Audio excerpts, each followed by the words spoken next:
Welcome to the Ranking Factory software setup. We are in Toolbox, come across to HTML Creator. We're in Cloud Stacker.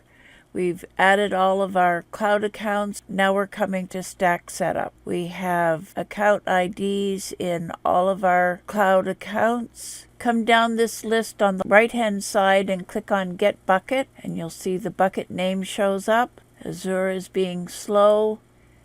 There's GitHub, pCloud, and Alibaba.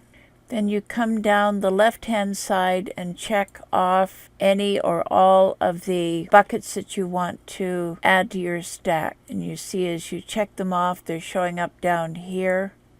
And you can change the order of them.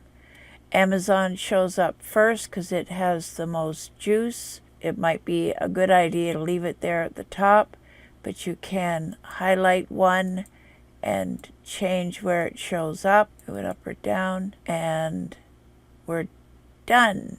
That's it for this tutorial.